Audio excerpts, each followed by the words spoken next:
Hello student, good morning to all of you. तो आज हम लोग क्लास 12 का जैक बोर्ड के द्वारा प्रकाशित सेट नंबर 2 का मॉडल सेट पेपर 2 का सॉल्यूशन स्टडी करेंगे। ठीक है, जैसे कि देखो बच्चों, यहाँ पे फर्स्ट क्वेश्चन कह रहा है कि the number of atoms in a simple cubic unit cell of a monoatomic element substance क्या होगा। ठीक है, तो बच्चों number of atom in a simple cubic unit cell जो होंगे, तो सिंपल क्यूबिक यूनिट सेल में जो नंबर ऑफ एटम होंगे बच्चों वो 1 होंगे।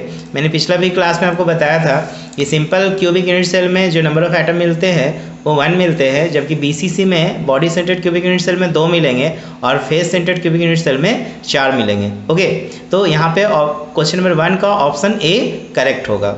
सेकेंड देखो बच्चों, क्वेश्चन में कह रहा है कि molarity of aqueous solution containing 2 gram of NaOH in 200 millilitre of solution हम लोग कैसे फाइंड करेंगे। बच्चों मोलरिटी निकालने का कॉन्सेप्ट क्या होता है कि number of moles of solid upon volume of solution in litre. तो आप देख रहे हो कि यहाँ पे जो सॉलिड दिया है वो उसका मास दे दिया है 2 ग्राम। तो आप नंबर ऑफ मोल्स कैसे निकालोगे सॉलिड का, तो नंबर ऑफ मोल्स निकालने का फॉर्मूला होता है गिवन मास अपॉन मोलर मास। तो यहाँ पे आप NaOH का गिवन मास देखो 2 ग्राम है, तो 2 बट्टा आप क्या कर दोगे, यहाँ पे NaOH का मास निकालोगे तो Na का हो जाएगा 23 और 23 और प्लस यहाँ पर आप ले लोगे ऑक्सीजन का 16 और 16 में आप और कितना ऐड करोगे, देखो यहाँ पे 1 हम लोग ऐड करेंगे तो ये टोटल कितना हो जाएगा 16 और 1 17 और 17 और 23 मिलके 40, तो 2/40। तो 2/40 कितना हो गया बच्चों 1/20 हो जाएगा। कितना हो जाएगा 1/20 होगा। क्लियर है ना।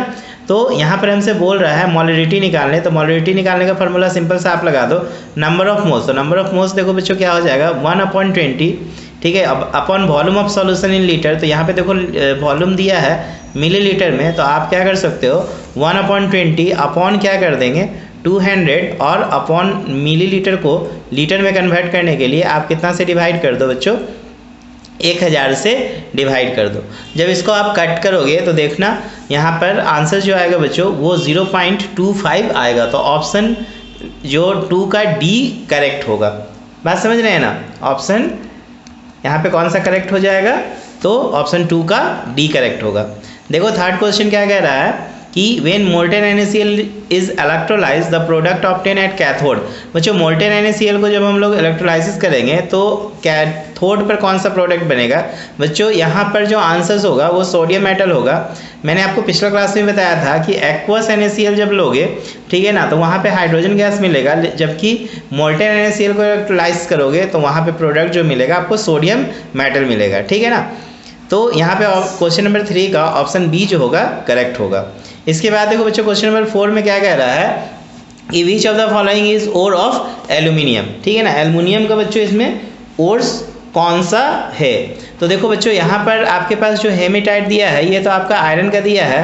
यहाँ पे जो एल्यूमिनियम का ओर्स होगा वो आपका बॉक्साइड होगा। कौन होगा बच्चों, बॉक्साइड। याद रखना एल्यूमिनियम का जो ओर्स होगा बॉक्साइड, ये एल्यूमिनियम का ओर्स हेमेटाइट नहीं होगा, फिर आपका कैसेटराइट भी नहीं होगा, डोलोमाइट भी नहीं होगा। तो एल्यूमिनियम का ओर्स जो होगा बॉक्साइड Al2O3.XH2O। तो 4 का ऑप्शन क्या होगा बच्चों, डी करेक्ट होगा। ठीक है ना। इसके बाद देखो नेक्स्ट क्वेश्चन में क्या बोल रहा है 5 नंबर में कि the least stable hydride of group 15 element क्या होगा। तो बच्चों लीस्ट स्टेबल मैंने आपको बताया था सेम ग्रुप में डाउन द ग्रुप अगर आप आओगे तो स्टेबिलिटी जो होती है हाइड्राइड का डिक्रीज करता है। तो डाउन द ग्रुप में आपको सबसे लिस्ट में देखो ये मिलेगा एंटीमनी हाइड्राइड। तो इसका ऑप्शन 5 का डी करेक्ट होगा। तो यहाँ पर 5 का ऑप्शन डी आप सही लगाओगे। ठीक है ना। इसके बाद देखो बच्चों क्वेश्चन नंबर 6 में क्या कर रहा है विच of the following is a transition element.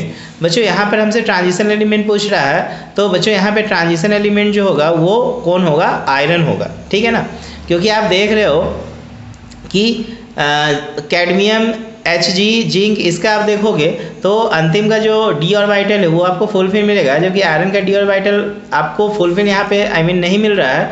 D खाली डी पूरा भरा नहीं होना चाहिए, D10 नहीं होना चाहिए। यहाँ पे आपको डी देखो आयरन 26 करोगे तो 6 मिल जाएगा। तो आपका 6 का ऑप्शन ए ही करेक्ट होगा। विच of the following is transition element.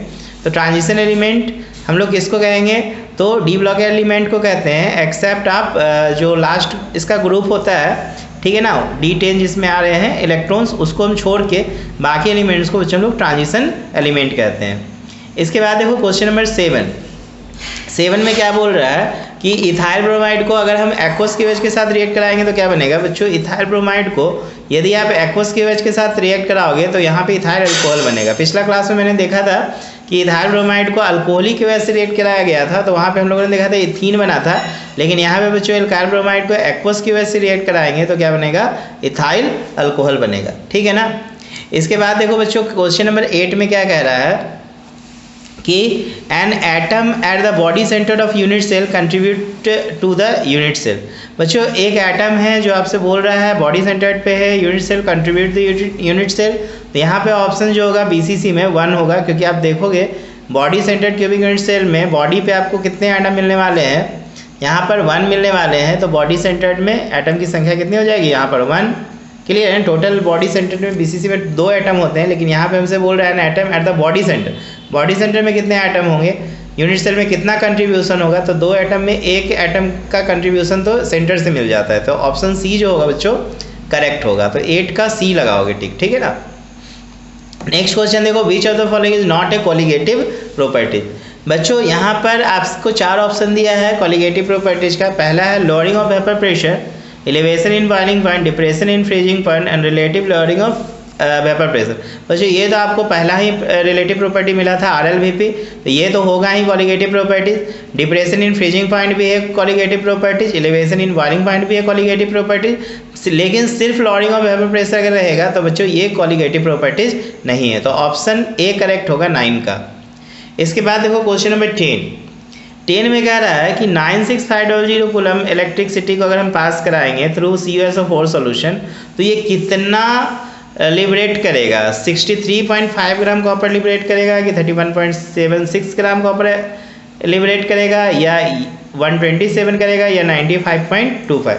मुझे न्यूमेरिकल टाइप क्वेश्चन है। मैं आपको बता दूं कि यहाँ पे CuSO4 में आप देखोगे कि Cu जो है, ये Cu जो है बच्चों, ठीक है ना।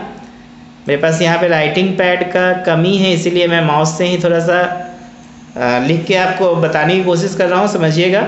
देखो Cu2+ अगर 2 इलेक्ट्रॉन अगर रिसीव करता है तो देखो यहाँ पर रिडक्शन हो जाएगा और कॉपर जो है बच्चों डिपॉजिट हो जाएगा। कहाँ पर, सॉलिड है तो ये कॉपर डिपॉजिट होगा। तो इसका मतलब यहाँ पे कॉपर में देखो 2 मोल इलेक्ट्रॉन का रिक्वायरमेंट है, और हमें पता है कि 1 मोल इलेक्ट्रॉन के लिए 96500 कूलम चार्ज चाहिए। तो 2 मोल इलेक्ट्रॉन के लिए बच्चों कितना चाहिए, 2 × 96500 कूलम। तो यहाँ पे लेकिन 2 मोल तो कॉपर डिपॉजिट हो नहीं रहा है, यहाँ पे तो कॉपर 1 ही मोल है। इसका मतलब 1 मोल कॉपर को 2 मोल इलेक्ट्रॉन चाहिए। बात समझ में आ रहा है ना। तो यहाँ पे क्या हो जाएगा, 2 × 96500 कूलम जो होगा 1 मोल कॉपर के लिए होगा, इसलिए 1 के लिए निकाल लो। इसलिए कितना के लिए निकाल लो, 96500 के लिए। तो आपको मोल मिल जाएगा। फिर से समझो, यहाँ पे देख रहे हो ना, 1 मोल कॉपर को 2 मोल इलेक्ट्रॉन चाहिए। इसका मतलब 2 × 96500 कूलम चाहिए 1 मोल के लिए, इसलिए 1 के लिए, इसलिए कितना के लिए निकालेंगे, 96500 कूलम। तो आपको मोल जो मिलेगा वो 0.5 मोल मिलेगा। कितने मिलेगा, 0.5 मोल। अब देखो 1 मोल कॉपर का वेट जो होता है 63.5 होता है, तो 0.5 मोल का अगर आप निकालोगे तो 0.5 को आप मल्टीप्लाई कर दोगे 0.5 को कितना से, 63.5 से। अगर 0.5 को 63.5 से मल्टीप्लाई करोगे तो ऑप्शन बी करेक्ट आएगा 31.76। समझ में आ रहा है ना। इसके बाद देखो यहाँ पे दे रहा है one Arkel process is applied for the purification of. बच्चों वन अर्कल प्रोसेस जो होता है किसके प्यूरिफिकेशन के लिए अप्लाई होगा, आयरन है, निकल है, कॉपर है, जर्कोनियम है। बच्चों यहाँ पे जो करेक्ट ऑप्शन होगा वो कौन सा होगा बताओ, डी करेक्ट ऑप्शन होगा। कौन सा ऑप्शन करेक्ट होगा बच्चों, डी। याद रखना वन अर्कल प्रोसेस जो होता है टाइटेनियम और जर्कोनियम के प्यूरिफिकेशन के लिए अप्लाई किया जाता है। तो 11 का ऑप्शन डी जो होगा करेक्ट होगा। इसके बाद देखो बच्चों हमसे पूछ रहा है एटॉमिसिटी ऑफ फास्फोरस। जैसे कि आप जानते हो फास्फोरस का एटॉमिसिटी P4 है, तो यहाँ पे एक उसके मॉलिक्यूल में कितने एटम आपको दिख रहे हैं, तो 4 दिख रहे हैं। ठीक है ना। तो ये सब पूछा जाता है, जैसे फास्फोरस हो गया, सल्फर हो गया। सल्फर का एटॉमिसिटी अगर पूछेगा तो देखो 8 हो जाता है, ऐसे 8 हो जाता है। तो यहाँ पे फास्फोरस का बच्चों एटॉमिसिटी जो हो जाएगा वो कितना हो जाएगा, 4 होगा। तो ऑप्शन सी जो होगा बच्चों करेक्ट होगा। समझ रहे हो ना। इसके बाद देखो ये बड़ा इंपॉर्टेंट क्वेश्चन है कि इथाइल आयोडाइड, ठीक है ना, इथाइल आयोडाइड जो है आपको बोल रहा है कि अल्कोहलिक AgCN के साथ रिएक्ट कर रहा है। किसके साथ रिएक्ट कर रहा है? अल्कोहलिक AgCN के साथ, सिल्वर साइनाइड के साथ।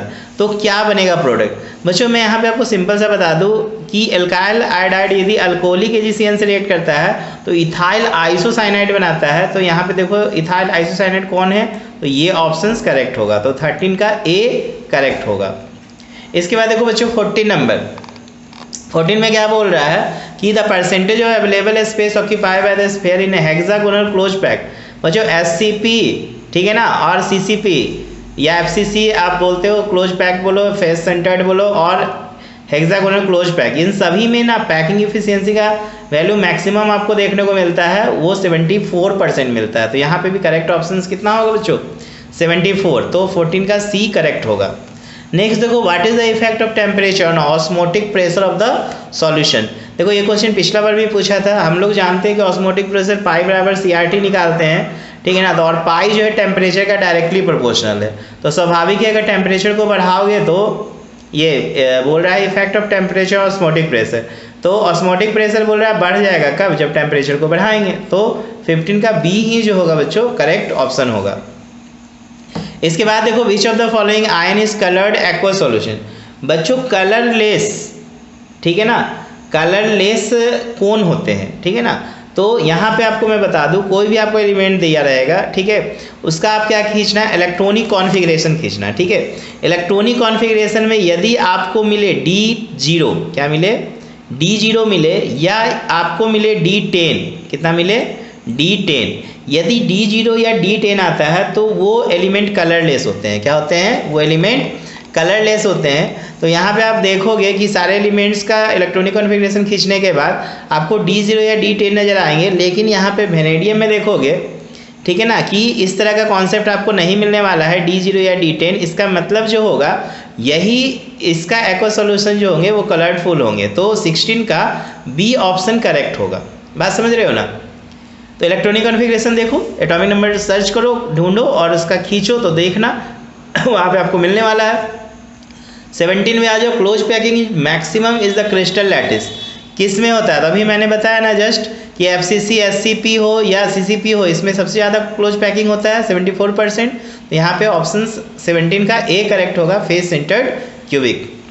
इसके बाद देखो क्वेश्चन नंबर 18 में क्या कह रहा है कि मोलर सॉल्यूशन। बच्चों मोलर सॉल्यूशन का मतलब क्या होता है? मोलेलिटी। मोलर सॉल्यूशन का मतलब क्या होता है? मोलेलिटी। तो molar solution is one that contain 1 mole of solid.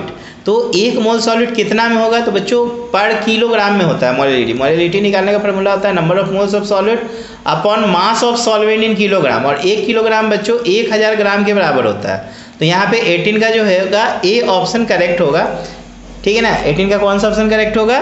A correct होगा कि molar solution is one that contain 1 mole of solute in 1000 gram of solvent.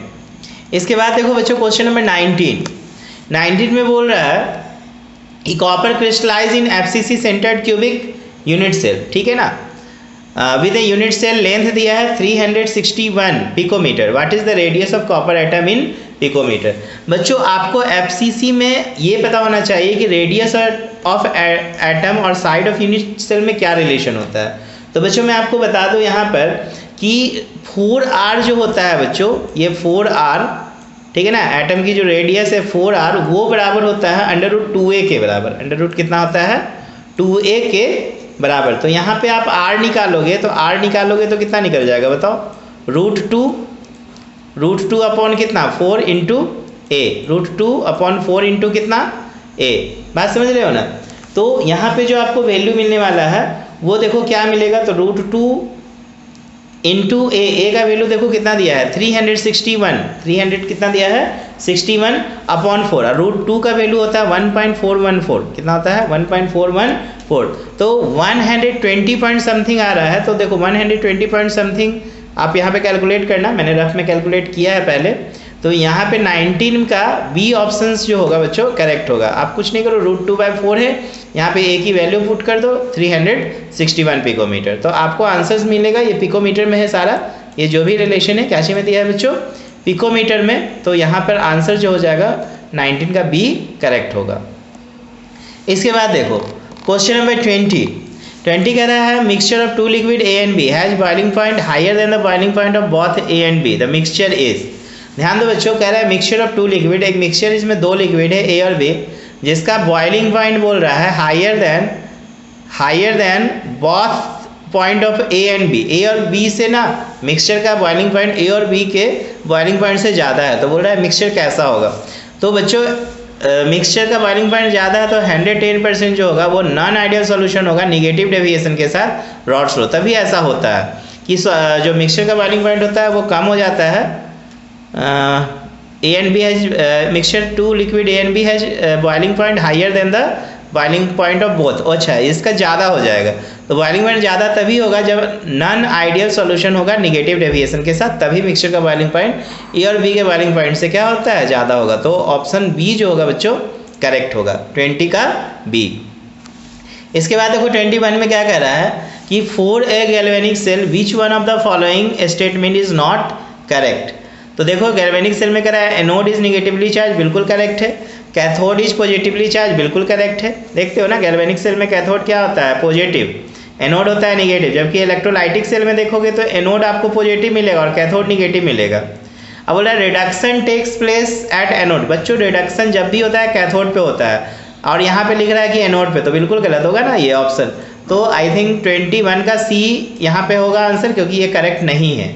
और reduction take place at cathode, ये भी सही स्टेटमेंट है, तो ये गलत स्टेटमेंट है। Reduction take place at anode, कभी भी याद रखना बच्चों एनोड पे रिडक्शन नहीं होता है। रिडक्शन जब भी होता है बच्चों कैथोड पे होता है, चाहे वो इलेक्ट्रोलाइटिक सेल हो या गैल्वेनिक सेल हो। इसके बाद हम लोग आते हैं क्वेश्चन नंबर 22 पे। 22 में कह रहा है what mass of glycerol, glycerol का देखो फॉर्मूला दिया है C3H8O3 should be added to 600 gram of water to lower its freezing point by 10 degree C। बच्चों यहाँ पे आपको मैं फार्मूला बता दूँ डेल्टा TF निकालने का। डेल्टा TF जो होता है KF इंटू मोलेलिटी होता है। क्या होता है बच्चों, डेल्टा TF जो होगा याद रखना ये क्या हो जाएगा बच्चों, KF into molality, KF into molality. तो मोलेलिटी कैसे निकालते हो, तो मोलेलिटी निकालते गिवन मास अपॉन मोलर मास, ठीक है ना। और सॉरी मोलेलिटी निकालने का कॉन्सेप्ट क्या होता है कि number of moles upon mass of solvent, ठीक है ना, not given mass by molar mass. ये तो मोल निकालने का फॉर्मूला है। तो नंबर ऑफ मोल्स कैसे निकालोगे, given mass upon molar mass बट्टा mass of solvent in kilogram. चूँकि यहाँ पे ग्राम में दिया है तो हमें 1000 से क्या करना पड़ेगा, मल्टीप्लाई करना पड़ेगा। तो हमको यहाँ पे सॉल्व हम कर सकते हैं। यहाँ पे आप सॉल्व करेंगे तो W ऑफ B जो निकल जाएगा आपका 296 पॉइंट समथिंग आएगा। तो यहाँ पे ऑप्शन बी करेक्ट होगा, ठीक है ना। मैंने सॉल्व किया है यही फार्मूला से। डेल्टा TF बराबर क्या लिखोगे, KF into F into M, M बराबर लिखो W of B upon M of B into 1000 by W of A। कैसे कैसे आया समझ में आ रहा है ना। W of B upon M of B का मतलब हो गया नंबर ऑफ मोल्स इंटू 1000 कर दिए, चूँकि हम मास ग्राम को क्या चीज़ में कन्वर्ट कर रहे हैं, किलोग्राम में, और अपॉन W, यही हमसे W ऑफ B पूछ रहा है, ठीक है ना। तो इसको सॉल्व करोगे तो बच्चों यही आएगा, ठीक है। मैं आपको समझाया, आप उससे अकॉर्डिंग लिखो डेल्टा TF बराबर KF इंटू M, फिर KF इंटू M को लिखो W of B upon M of B, ये नंबर ऑफ मोल्स निकल गया, और फिर अपॉन में लिखोगे W ऑफ A और अपॉन 1000। इसको जब इक्वेट करोगे तो KF into WB upon M of B into 1000 upon W of A, तो आपसे W ऑफ B पूछ रहा है, तो निकालना इसको आ जाएगा आंसर। 23 में देखो during the extraction of iron limestone is added which act as. बताओ इसमें क्या होगा आंसर, कि during the extraction of iron, जब आप आयरन का एक्सट्रैक्शन करते हैं तो लाइमस्टोन को ऐड करते हो, तो वो लाइमस्टोन किस रूप में यूज़ होता है, तो बच्चों ये फ्लक्स के रूप में यूज़ होता है। किस रूप में यूज़ होता है, फ्लक्स के रूप में। तो 23 का ए करेक्ट ऑप्शन होगा। यहाँ पे बोल रहा है number of POP bridge in the structure of P4O10। और जो P4O10 में हमसे बोल रहा है कितने POP बनेंगे, ठीक है ना। फास्फोरस, ऑक्सीजन और फास्फोरस का बॉन्डिंग आपसे पूछा जा रहा है। तो बच्चों इसके लिए आपको ना स्ट्रक्चर लिखना होगा PO4 का। जैसे यहाँ पे देखो मैंने फास्फोरस लिखा, यहाँ पे ऑक्सीजन के साथ डबल बॉन्ड से बॉन्डेड होगा। इसके बाद देखो यहाँ पे फिर एक ऑक्सीजन होगा, फिर देखो यहाँ पे एक फास्फोरस होगा, समझ रहे हो ना। और फिर यहाँ पे देखो ऑक्सीजन होगा, फिर यहाँ पे देखो एक फास्फोरस होगा, ठीक है। इसके बाद फिर से देखो ये फास्फोरस क्या हो गया ऑक्सीजन, 10 ऑक्सीजन है ना, 1 2 3, चलो अभी 3 लिए हैं, एक इधर ले लो, ये 4 ऑक्सीजन हो गया, ये यहाँ पे फास्फोरस हो जाएगा। फिर देखो यहाँ पे एक डबल बॉन्ड होगा, फिर ऑक्सीजन के साथ देखो डबल बॉन्ड बना लिया ऑक्सीजन के साथ, यहाँ पे एक ऑक्सीजन होगा और यहाँ पर एक फास्फोरस, क्या को ऑक्सीजन हुआ, देखो 1 2 3 4 5 6 ऑक्सीजन हो गया ना बच्चों। अब यहाँ पर क्या होगा कि ये फास्फोरस ऑक्सीजन के साथ एक बॉन्ड ऐसे बनाएगा, ऐसे देखो एक यहाँ से बनाया, ठीक है ना। अच्छा यहाँ पे एक और डबल बॉन्ड होगा क्योंकि एक ऑक्सीजन यहाँ पे भी आने वाला है। तो टोटल कितने हो गए देखो, तो यहाँ पे फास्फोरस दिए, देख लो यहाँ पे कुछ गड़बड़ लग रहा है ना, यहाँ पे भी एक और ऑक्सीजन आएगा, एक और ऑक्सीजन, टोटल कितने ऑक्सीजन हो गए, 10 हो गए। 10 चाहिए ना हमें, 1 2 3 4 5 6 7 8 9 और एक आप यहाँ से ले लो इसके द्वारा और इसके द्वारा, ठीक है ना, तो 10। तो टोटल जो बच्चों पीओपी बनेंगे, कितने पीओपी बने देखो, 1 पीओपी 2 पीओपी, फिर आपका हो गया 3 पीओपी, इधर से 4 5 6 पीओपी बनेंगे, ठीक है ना। तो आंसर जो होगा बच्चों यहाँ पे करेक्ट होगा 6, ठीक है ना। कौन सा ऑप्शन करेक्ट होगा, 6। क्वेश्चन नंबर 25 में देखो, the number of vacant orbital in the valence shell of phosphorus, क्या होगा बच्चों, यहाँ पे number of vacant orbital in the valence shell of phosphorus आप देखोगे तो फास्फोरस कितना होता है, 15 होता है, ठीक है। तो क्या को वैकेंट ऑर्बिटल उधर मिलने वाला है, तो 5 मिलने वाले हैं। तो ऑप्शन जो होगा बच्चों 25 का सी करेक्ट होगा। कौन सा ऑप्शन करेक्ट होगा बच्चों, 25 का सी, ठीक है ना, 5। अब देखो इलेक्ट्रॉनिक कॉन्फ़िगरेशन हमसे कॉपर का पूछ रहा है, तो देखो ये कॉपर एक्सेप्शनल कॉन्फ़िगरेशन को फॉलो करता है। तो यहाँ पे कॉपर देखो 29 है, तो यहाँ पे हम क्या करेंगे, एस से एक इलेक्ट्रॉन को निकाल के डी में डालेंगे, ठीक है ना। ऐसा नहीं कि 4s2 3d9 लिख देना अकॉर्डिंग टू जो रूल्स आपको दिया है, तो ये गलत हो जाएगा। ये ऑप्शन गलत थे और ये जो है बच्चों करेक्ट होगा। तो 26 का बी करेक्ट होगा, ठीक है ना। इसके बाद देखो बच्चों 26 के बाद 27 बोल रहा है कि स्टैंडर्ड ईएमएफ जो है reduction of 3 metal A and B C दिया हुआ है, ठीक है, 0.5, फिर दिया है -3.0 and -1.2। The order of reducing power of this metal कौन होगा, रिड्यूसिंग पावर ऑफ मेटल। तो देखो यहाँ पे ए का दिया है 0.5, बी का दिया है -3.0 और सी का दिया है -1. तो देखो बच्चों जिसका जितना ज़्यादा निगेटिव वैल्यू होगा ना पोटेंशियल का, उसका रिड्यूसिंग पावर उतना ज़्यादा होगा। तो सबसे ज़्यादा निगेटिव देखो कौन है, -3.0 है, बी है, ये ए, ये बी, ये कितना सी, समझ रहे हो ना। तो यहाँ पे करेक्ट ऑप्शन जो होगा बच्चों वो ये होगा, पहले बी आएगा फिर सी आएगा और वापस फिर ए आएगा। तो 27 का डी ऑप्शन करेक्ट होगा। इसके बाद देखो क्वेश्चन नंबर 28 बोल रहा था product of the following reaction, ये क्या बनाएगा बच्चों। यहाँ पे दे रहा है C2H5Br प्लस सोडियम और CH3Br और ड्राई ईथर।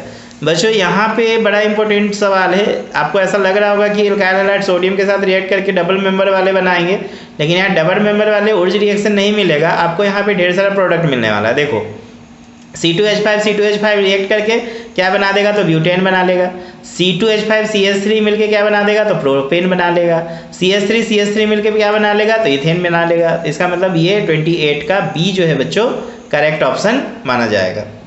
इसके बाद देखो 29 में क्या है, ये भी बहुत अच्छा सवाल है कि यहाँ पे दे रहा है एसिटाल्डिहाइड CH3CHO, ठीक है ना, हाइड्रोजन के साथ रिएक्ट करा रहे हैं। यहाँ पे देखो रिडक्शन हो रहा है in the presence of what, lithium aluminium hydride. किसके प्रेजेंस में, लिथियम एल्युमिनियम हाइड्राइड के प्रेजेंस में। तो आपको मैं बता दूं कि जब भी एथेनॉल या आप इसको क्या बोल रहे हो, आप इसको बोल दो मेथेनाल्डिहाइड के बाद सेकेंड 2 कार्बन वाला क्या कहलाता है, तो एसिटाल्डिहाइड कह सकते हो। तो लिथियम एल्युमिनियम हाइड्राइड के प्रेजेंस में रिड्यूस होकर क्या बनाने वाला है, अल्कोहल बनाने वाला है। क्या बनाने वाला है बच्चों, अल्कोहल। तो यहाँ पे करेक्ट ऑप्शन जो होगा 29 का वो ए होगा, ठीक है ना।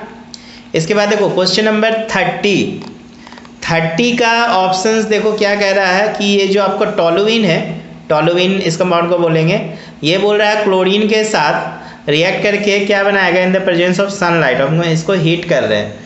तो बच्चों यहाँ पे जो करेक्ट ऑप्शन होगा मैं आपको बता दूँ, यहाँ पे देखो कार्बन एक ही कार्बन है तो डायरेक्ट क्लोरीन क्या करेगा, यहाँ पे आके जुड़ेगा तो ये डायरेक्ट ये कंपाउंड बना देगा, पहला वाला कम देख रहे हो ना, 30 का ए जो होगा करेक्ट ऑप्शन होगा।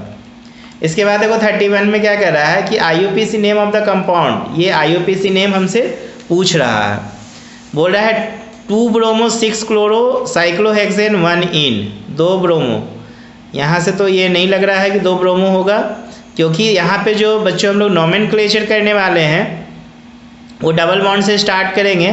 तो इधर से अगर करेंगे 1 2 तो डबल बॉन्ड पीछे रह जाएगा, तो यहाँ से होना चाहिए 1 2 और ये देखो कितना हो जाएगा बच्चों 3, तो ये हमको 3 पे ब्रोमो मिल रहा है। देखो तो 3 पे ऊपर में ब्रोमो तो नहीं दिया हुआ था, 3 में ब्रोमो दिया, अच्छा ये ब्रोमो दे रहा है 3 पे ना, तो यहाँ पे 3 ब्रोमो 1 साइक्लोहेक्सीन, तो देखो 1 पे हो गया साइक्लो ग्रुप और डबल बॉन्ड मिल रहा है और साइक्लोहेक्सीन, तो क्लोरो कहाँ गया, 3 ब्रोमो 1 क्लोरो, 1 पे क्लोरो मिल गया ना, 1 पे क्लोरो 3 पे ब्रोमो 1 पे क्लोरो और साइक्लो, और चूंकि डबल बॉन्ड एक ठो है तो ये साइक्लोहेक्सीन बना देगा, तो 31 का सी करेक्ट होगा। 32 में देखो hydration of propene in the presence of dilute H2SO4 क्या होगा। तो बच्चों यहाँ पर करेक्ट ऑप्शन जो है hydration of propene in the presence of H2SO4, propene का हमको हाइड्रेशन कराना है H2SO4 के साथ, तो यहाँ पे आप मार्कोनिकोव रूल लगा दो और मार्कोनिकोव रूल में आप देखोगे कि OH वहाँ पे जुड़ रहा है जिसके पास कम कार्बन हो, ठीक है, तो मेरे समझ से ये करेक्ट ऑप्शन होगा, ठीक है ना। 32 का कौन सा ऑप्शन करेक्ट होगा, बी करेक्ट होगा कि हाइड्रेशन ऑफ प्रोपीन आप कर रहे हो in the presence of dilute H2SO4 में, तो आपको ये कंपाउंड मिलने वाला है, ठीक है ना। यहाँ पे हमने मार्कोनिकोव रूल से बनाया है, मार्कोनिकोव रूल में आप देखते हो कि OH को वहाँ पे जोड़ते हैं जिस कार्बन पे कम हाइड्रोजन जुड़ा होता है, और हाइड्रोजन वहाँ पे जोड़ दो जिसमें, ठीक है ना, ज़्यादा हाइड्रोजन है। इसका मतलब देखो इस कार्बन पे एक हाइड्रोजन था इसलिए OH इधर जोड़ दिए, इधर हाइड्रोजन जोड़ दिए। फिर देखो 33 में क्या बोल रहा है कि रिएक्शन ऑफ मेथेनाल्डिहाइड जो है CH3MgBr के साथ रिएक्ट करके क्या बनाएगा, ठीक है। तो बच्चों यहाँ पे मैं आपको बता दूँ मेथेनाल्डिहाइड जो है मिथाइल मैग्नीशियम ब्रोमाइड के साथ रिएक्ट करके अल्कोहल बनाने वाला है, तो यहाँ पे ऑप्शन 33 का सी करेक्ट होगा, ठीक है ना। याद रखना मेथेनाल्डिहाइड जो है एल्काइल मैग्नीशियम ब्रोमाइड के साथ रिएक्ट करके क्या बनाएगा, हाइड्रोलिसिस करके अल्कोहल बनाने वाला है, तो इथाइल अल्कोहल बनाएगा। कौन सा अल्कोहल बनाएगा बच्चों, ethyl alcohol, not methyl, methyl alcohol नहीं मारना, यहाँ पे क्या होगा इथाइल अल्कोहल। फिर देखो इथाइल अल्कोहल H2SO4 के साथ बोल रहा है 443 केल्विन टेम्परेचर पे क्या करने वाला है, तो बच्चों यहाँ पे इथाइल अल्कोहल जो है H2SO4 के साथ 443 केल्विन टेम्परेचर पे जब आप इसको हीट करोगे तो ये एल्कीन बनाएगा, क्या बनाएगा, एल्कीन, तो 34 का ए ऑप्शन करेक्ट होगा। इसके बाद देखो लास्ट में क्या दे रहा है कि यहाँ पे इथाइल मिथाइल ईथर जो है HI से रिएक्ट करके क्या बनाने वाला है, तो यहाँ पे प्रोडक्ट हो जाएगा बच्चों ये CH3 इसके साथ आ जाएगा आयोडीन के साथ और ये अल्कोहल बनाएगा, इसका मतलब ऑप्शन ए जो है करेक्ट होगा, इथाइल अल्कोहल और मिथाइल आयोडाइड बनाएगा। तो इस तरीके से सारे प्रश्न का जवाब समाप्त होता है। यही 35 क्वेश्चन जो है सेट 2 में दिए हैं, तो आई होप आपको सारा आंसर समझ में आया होगा। इसके बाद बच्चों हम लोग सेट नंबर 3 को स्टडी करेंगे। Okay, thank you.